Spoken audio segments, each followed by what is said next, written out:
Olá, eu sou Letícia Len. Eu acabei de ler O Monge Executivo e vim contar para você uma história sobre a essência da liderança. O autor é James C. Hunter, que além de escritor, é consultor de empresas e palestrante. Escreveu essa história onde coloca 7 líderes de áreas diferentes para refletirem sobre liderança em um livro que já vendeu mais de 3 milhões de cópias.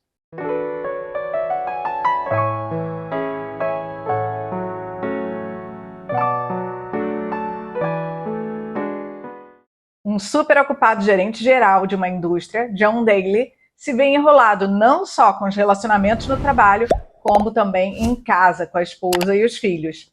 Foi quando a esposa sugeriu que, para o bem do casamento, ele conversasse com o pastor da igreja e o pastor recomendou que ele participasse de um retiro em um mosteiro. Ele só aceitou ir porque a mulher se entusiasmou muito com a ideia e ele precisava salvar o casamento dele, mas também porque o pastor mencionou que Len Hoffman, um ex-executivo de uma das maiores empresas dos Estados Unidos, era um dos mais de 30 frades de lá.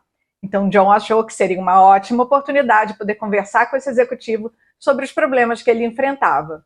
Ao chegar no retiro, foi avisado de que teria que estar às 5 da manhã na primeira cerimônia religiosa do dia. E eram 5 cerimônias. Ele também assistiria aulas de liderança pela manhã e pela tarde todos os dias. E adivinha quem seria o professor da semana? Len Hoffman. Ele era chamado de Simeão pelos frades. Coincidência ou não, John já tinha vivido algumas histórias relacionadas a esse nome. Quando criança, ele foi batizado na igreja luterana e o pastor escolheu um trecho sobre um homem chamado Simeão para ler. Ao ser crismado, adolescente, o pastor escolheu um verso para cada pessoa e escolheu o mesmo verso para ele. Passou também anos tendo sonhos onde um homem agarrava ele e gritava: "Ache Simeão!" E ele acordava assustado. Para completar, no dia do casamento dele, o pastor se referiu a uma figura bíblica. Sabe qual é o nome, né? Simeão. Bom, John pesquisou sobre o motivo de Len Hoffman ter ido viver em um mosteiro, achou um artigo que dizia que ele tinha sumido depois que a esposa faleceu repentinamente de um aneurisma cerebral. Intrigado, foi para a aula de liderança. Se juntou ao grupo onde Len, agora Simeão, pediu que todos se apresentassem. O grupo era formado por um pastor, um sargento do exército, uma diretora de escola pública, uma treinadora de basquete universitário e uma enfermeira. Todos do grupo precisaram se apresentar, e John foi chamado a atenção por não ter prestado atenção no que os outros colegas falaram. E essa foi a primeira lição da turma. Ouvir é uma das habilidades mais importantes que um líder deve desenvolver.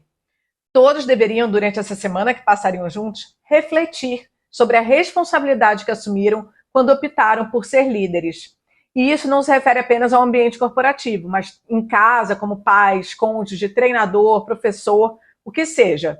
Já que muitas vezes as pessoas que lideramos passam uma grande parte do dia no ambiente que nós lideramos.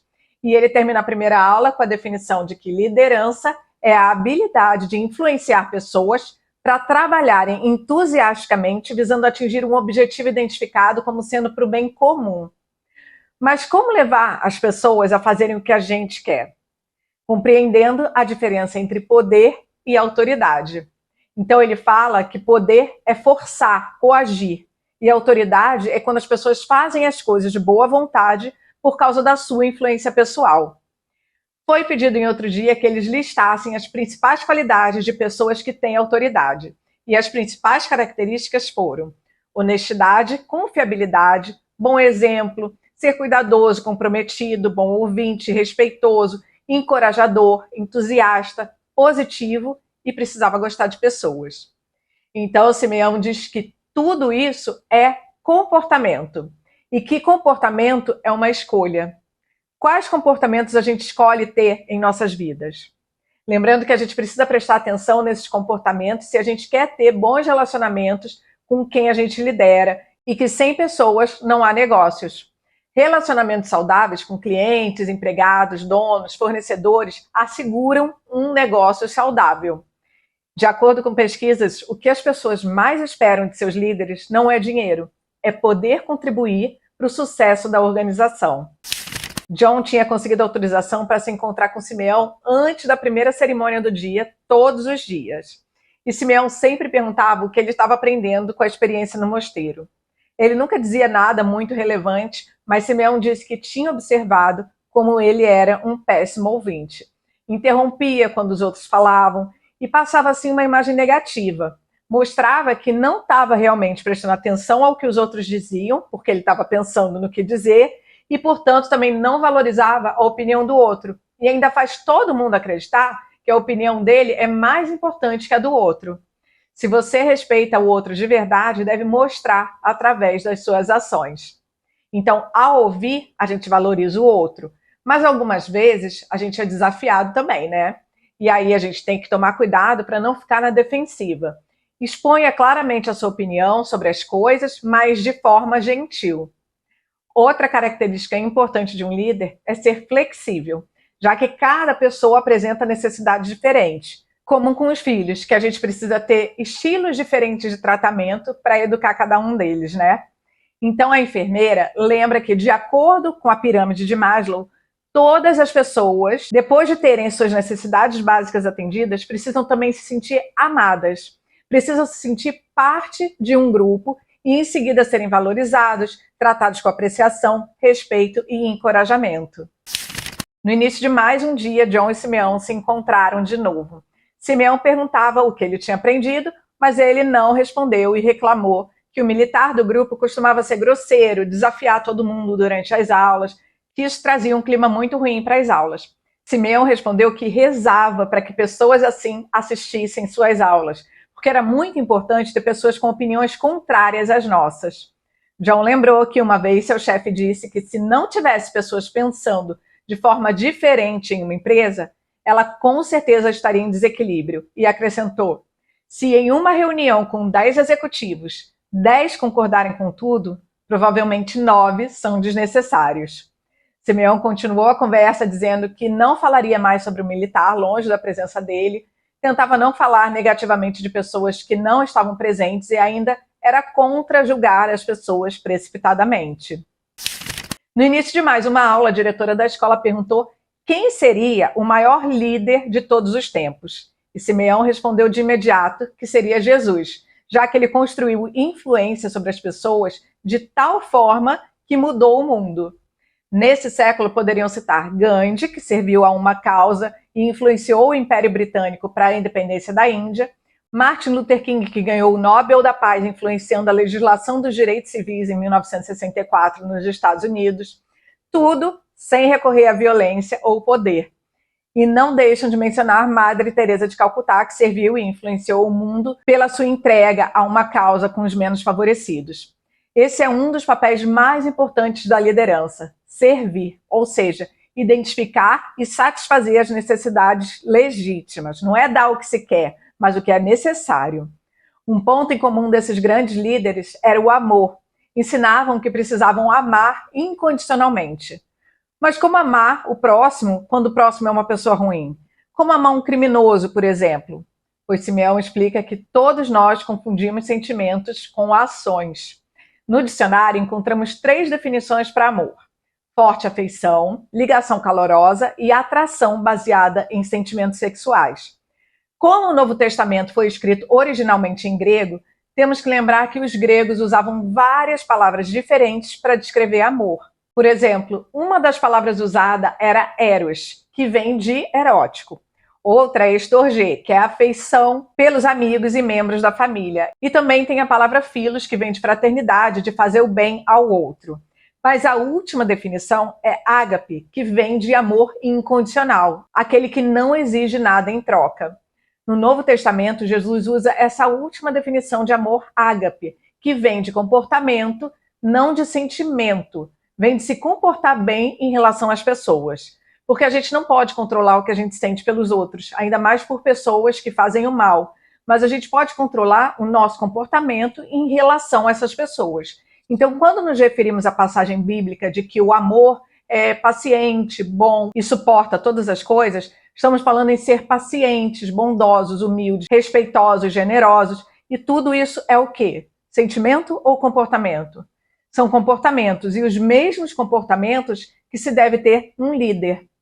Simeão pede então que a turma verifique no dicionário as definições para esses comportamentos. Então vamos ver. Paciência, mostrar autocontrole. Então o líder não deve gritar nem advertir de forma grosseira, mas não deixando de apontar as deficiências e a responsabilidade do outro, já que o objetivo de uma ação é disciplinar, corrigir, mudar o comportamento. Depois, pegar a definição de bondade, que é dar atenção, apreciação e incentivo. Viram que, através de um estudo, trabalhadores que receberam atenção, que tinham alguém prestando atenção ao seu trabalho, trabalhavam melhor. E prestar atenção, ouvir com atenção, são comportamentos. E lembra que uma das necessidades humanas é ser apreciado? Quando escutamos ativamente, prestamos atenção, geramos empatia e apreciação. Muitas vezes as pessoas não querem nem uma solução, apenas querem ser ouvidas com atenção. A enfermeira fez uma colocação sobre elogiar, que também é um comportamento. Valorizar o que os outros fazem, e porque toda vez que a gente procura por uma coisa, a gente acaba vendo mais daquela coisa. Sabe quando você pensa em um carro e você começa a ver o carro sem parar pelas ruas? Então, quando você vê um motivo para elogiar, você acaba descobrindo mais coisas boas que a pessoa faz. Claro que todo elogio precisa ser sincero e específico. Por exemplo, parabéns por todos terem trabalhado bem. É muito diferente de dizer parabéns, João, por ter atendido bem o cliente naquele determinado momento. Esse tipo de elogio reforça um comportamento que gera mais desse comportamento. Lembrando que se você é líder da sua casa, você precisa aplicar todos os comportamentos citados em casa também. Bom, em seguida foram para a palavra humildade, que é ser autêntico, sem orgulho ou arrogância. O orgulho e a arrogância geram individualismo e a gente precisa um do outro para viver, né? E sobre respeito? Respeito é tratar as pessoas como se fossem importantes. Então, essa definição complementa a definição de humildade, reafirmando que a gente precisa um do outro, logo todos são importantes, seja na vida particular ou profissional. Para que uma pequena coisa seja feita, precisamos de pessoas produzindo elas. Nada é feito por uma única pessoa. Então, por menor que seja o trabalho de uma pessoa, ela ainda assim é parte importante do processo. Ao terminarem essa definição, Simeão olhou para o relógio, verificando quanto tempo ainda faltava para terminar a aula, o que fez a diretora da escola perguntar por que os frades eram tão neuróticos com o horário, porque nada podia estar um segundo atrasado na rotina deles. Simeão explicou que quando a gente se atrasa, a gente passa a mensagem de que o nosso tempo e que nós mesmos somos mais importantes do que o outro, ou seja, mostra arrogância. Pessoas honestas cumprem a palavra e seguem seus compromissos. Quando você chega atrasado, você mostra que você não cumpre com o horário combinado, passando a imagem de desonestidade. Olha, como se atrasar é bem pior do que só deixar os outros esperando uns minutinhos, né? Procuraram em seguida a palavra abnegação no dicionário. Satisfazer as necessidades do outro. A gente deve satisfazer as necessidades dos outros, mesmo que antes das nossas. Mas não se trata de fazer as vontades, mas sim de dar o que as pessoas realmente precisam para o seu bem-estar físico e emocional. Perdão era a próxima palavra e significa desistir de ressentimento. Isso porque ninguém é perfeito e, de uma forma ou de outra, as pessoas te agridem. Não significa que você vai ignorar e deixar de lidar com os fatos.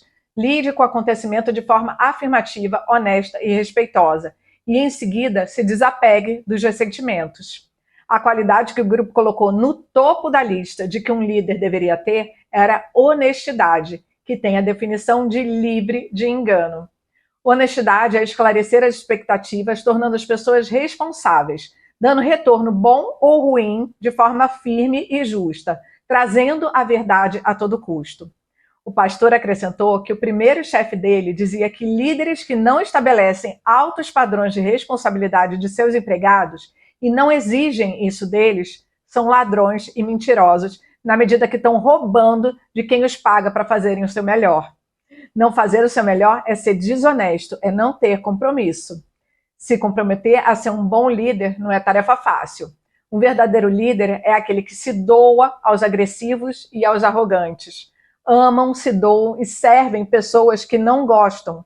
Difícil, né? Para tornar isso mais fácil, a gente deve se lembrar do nosso relacionamento com Deus. Quando a vida é injusta, a gente se aborrece, a gente precisa ser paciente, respeitoso, honesto. E temos que perdoar mesmo sem vontade. E ainda assim, persistimos no nosso compromisso com Deus e nos esforçamos para nos comportarmos de forma positiva, gerando pensamentos positivos e assim acontecimentos positivos vêm. Os sociólogos chamam isso de praxis. A praxis diz que se a gente se compromete a amar uma pessoa e a se doar e ter ações nesse sentido, com o tempo você passa a ter sentimentos positivos em relação a essa pessoa. É o tal do fingir para conseguir. A praxis é muito usada para reconstruir casamentos. É quando o terapeuta indica que a gente tenha comportamentos positivos, como quando o casal ainda namorava ou era recém-casado, por exemplo, e a partir desse comportamento forçado, o casal acaba resgatando sentimentos positivos, porque os sentimentos vêm em consequência do comportamento. Um fator importante na liderança é criar um ambiente saudável, para possibilitar o desenvolvimento saudável. Simeão explica isso melhor usando a metáfora do jardim, onde o jardim é a sua área de influência. Aí você precisa adubar o seu jardim com elogios, precisa tirar as ervas daninhas e as pragas, e se ele estiver bem cuidado e você for paciente, ele gera frutos ou lucros. Viu como a gente não faz o crescimento acontecer? A gente só fornece o melhor ambiente para que as pessoas façam as escolhas certas para que cresçam. A treinadora lembrou de um famoso treinador de futebol que gerava grande entusiasmo em todos que treinava. Um repórter perguntou para ele como ele conseguiu manter todos tão entusiasmados. E ele disse que era bem simples. Ele eliminava os que não eram assim. O que ele fazia? Ele tirava as ervas daninhas. A enfermeira também lembrou que em Os 7 Hábitos das Pessoas Altamente Eficazes, eles ensinam sobre termos contas bancárias relacionais. É assim, quando a gente conhece uma pessoa, a gente tem um saldo neutro com ela. Com o tempo, a gente vai fazendo depósitos com comportamentos bons e retiradas com comportamentos ruins. Quando esses comportamentos ruins acontecem em público, o estrago é pior, porque influencia na conta relacional de todos que estavam presentes na cena. Para piorar, para cada retirada que você faz, são necessários 4 depósitos para compensar. Olha como tudo é responsabilidade nossa. Nós temos ações que levam ao crescimento, a bons relacionamentos e a vidas felizes e produtivas. Então, nos últimos momentos do mosteiro, eles refletiram sobre a contribuição de Freud para o vitimismo de muitas pessoas. Que muita gente está sempre usando o determinismo como desculpa para o seu comportamento. O determinismo diz que todo comportamento tem uma causa prévia. Então, eu sou assim porque tal coisa me aconteceu ou porque meus pais eram assim. Onde fica, nesses casos, a nossa responsabilidade pelos nossos atos? O determinismo genético faz com que a gente culpe os outros e tenha desculpas para o nosso mau comportamento. Eu sou obeso porque fui maltratado na infância, bebo porque eu tenho histórico com bebida na família, sou impaciente porque meus pais também são assim. Será que não cabe a nós mesmos fazermos escolhas para mudar o que estava errado ou para não seguir o mesmo comportamento ruim de antes? Ou mesmo para não aceitar que algo que alguém nos fez determine para sempre as nossas vidas? A diretora escolar do grupo concluiu que o modo de ser das pessoas depende das decisões que elas tomam e não das condições que foram expostas para elas. O sargento, que andava pensativo, falou que todas essas escolhas para termos pensamentos generosos, positivos, amorosos, não parecem uma coisa natural, porque afinal de contas ele não se imaginava sendo amoroso com as tropas dele, né? Foi quando a diretora disse ter ouvido um especialista uma vez falar que vários hábitos que adotamos ao longo da vida não são naturais, foram comportamentos adquiridos, como, por exemplo, ir ao banheiro. É natural para o ser humano fazer as necessidades nas calças, onde estiver.